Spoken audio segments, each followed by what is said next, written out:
At the beginning of last year, how many of you know what Raksha is? Okay, there's a few of you that don't. Okay.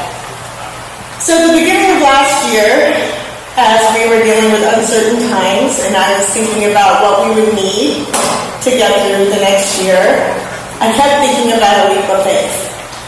It's a theme I want to carry into this new year, and as Raksha was celebrating 30 years of our work.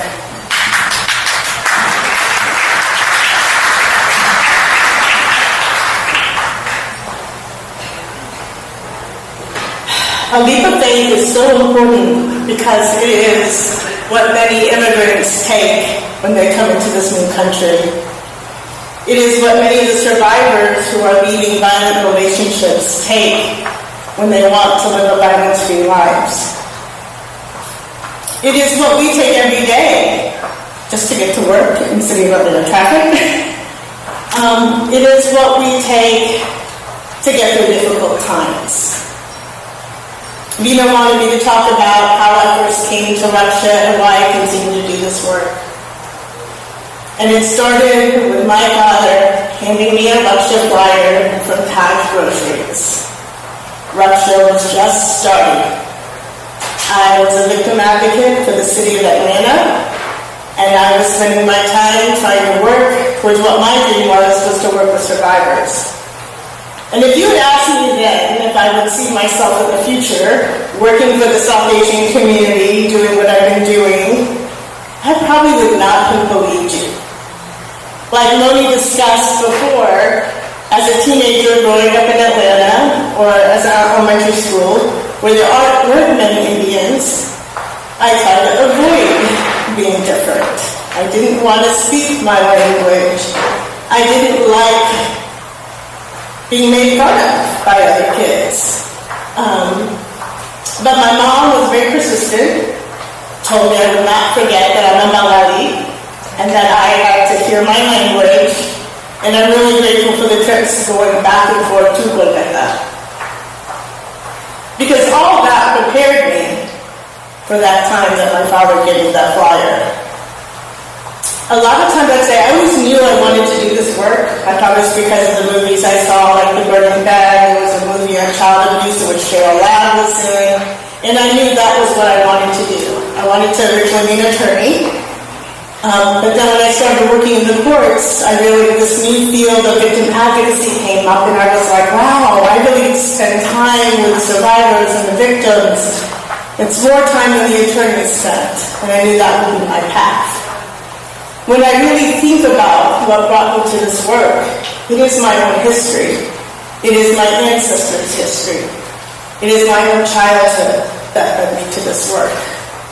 When we think about the history of my grandparents, and I hear the stories that my father told me after I got into this work, I realized how deep generational trauma can be.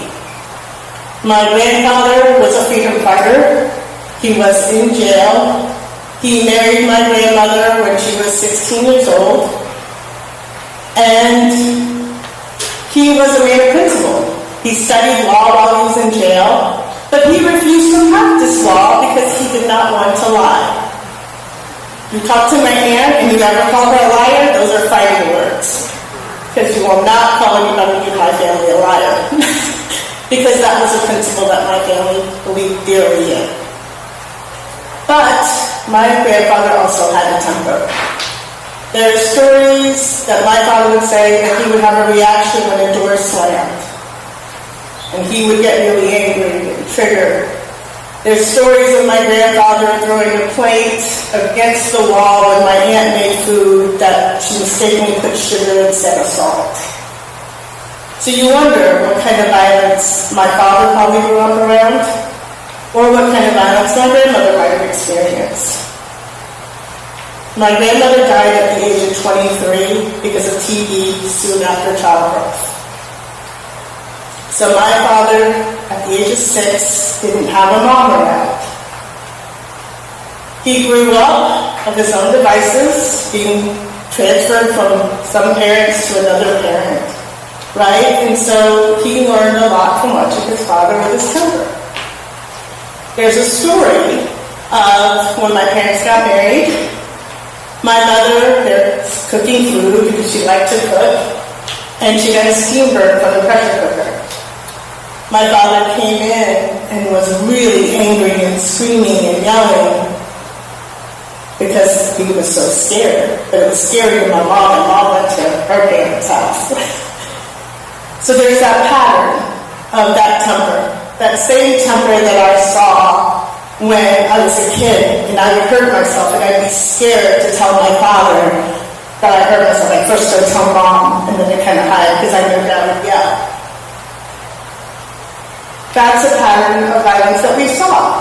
I used to be scared of him again. Many of you know my father, and I love my father, so don't misunderstand me. I'm telling the story of the patterns and what happens in our lives. And again, my father's the one who helped gave me that flyer. My father was my biggest advocate when I started doing this work.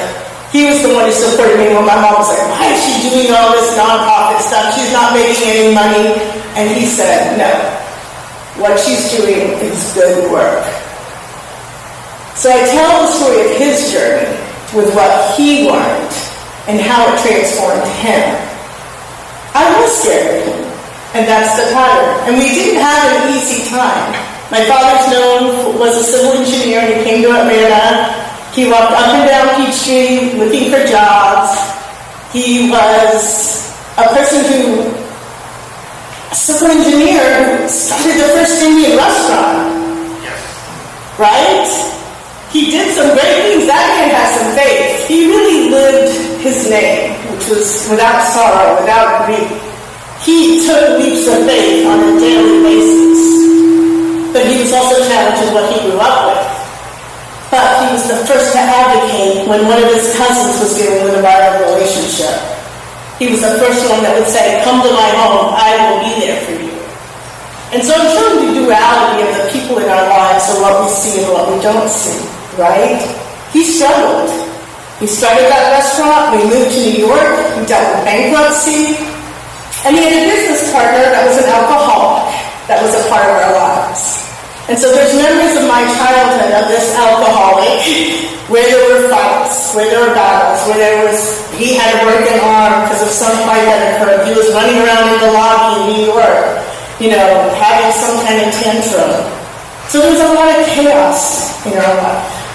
A lot of chaos, and we had to file bankruptcy when we left New York to come back to Atlanta. And because my father had to file bankruptcy, everything was in this business partner's name.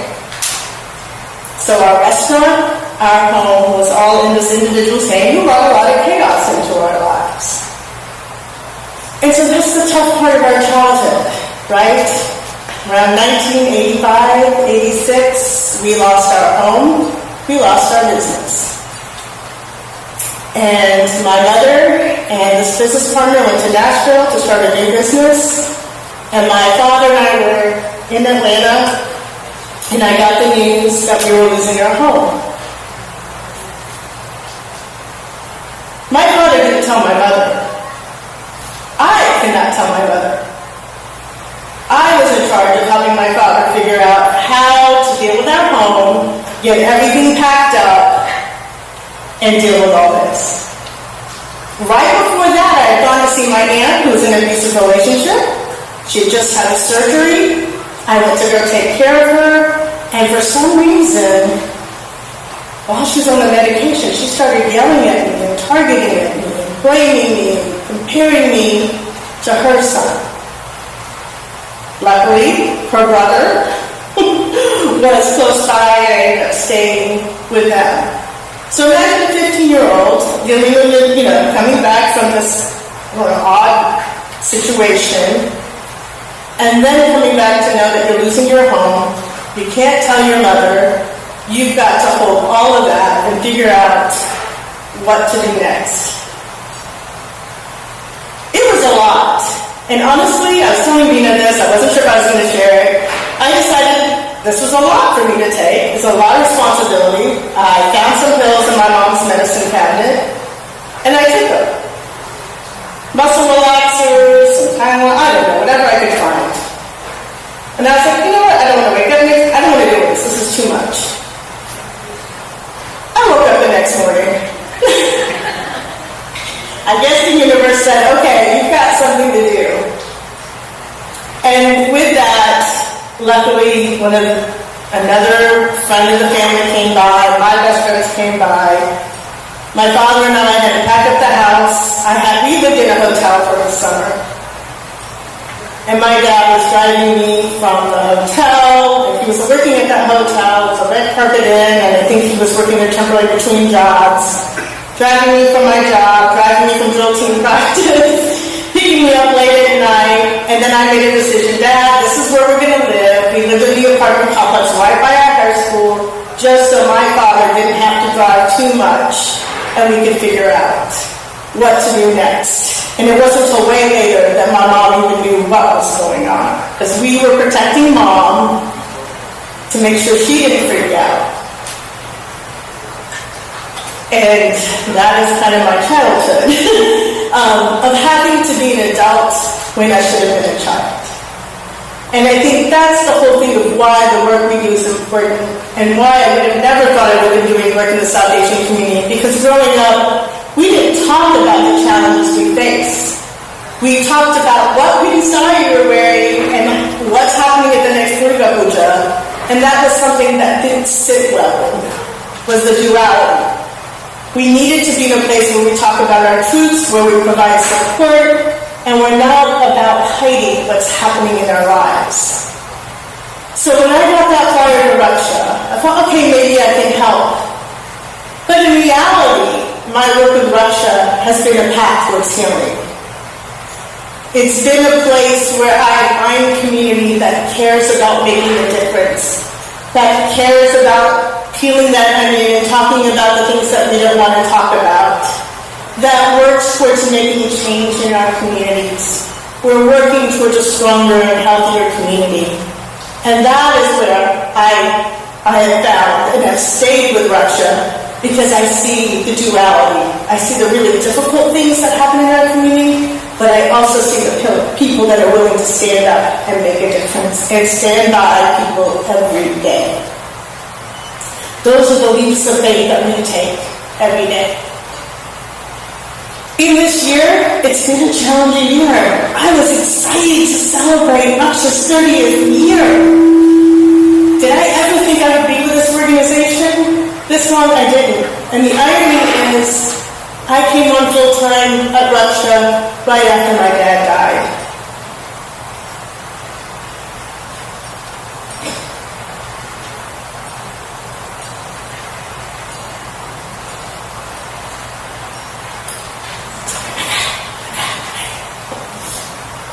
So I do this work in his honor, to honor the little boy that probably grew up with violence, but also experienced violence by strangers on trains. I do this work to honor my ancestors. And I do this work for the younger version of me, but for all the people that are not sharing their stories, that are suffering in silence. And I do this work because I know that our community needs specialized services. And more than anything, I don't know if you've paid attention to the news. And for those of you who don't know what Raksha, I hope you know what Raksha is now. We are an organization that works towards healing, empowerment, and justice for South Asian survivors of violence. And I hope that Raksha will continue for the future. On April 22nd, on my deceased sister's birthday, I got a notice that $700,000 worth of grants were terminated because it did not meet this administration's priorities of serving Americans. 30th anniversary. Do you know how much I want to celebrate how far we've come? And so I take that leap of faith in hoping the community will show up for Raksha, just as Raksha has shown up for the community in these 30 years. I invite you to show up. I invite you to help us find support. And I invite you to continue to be a part of making change so we live violence-free lives. Thank you.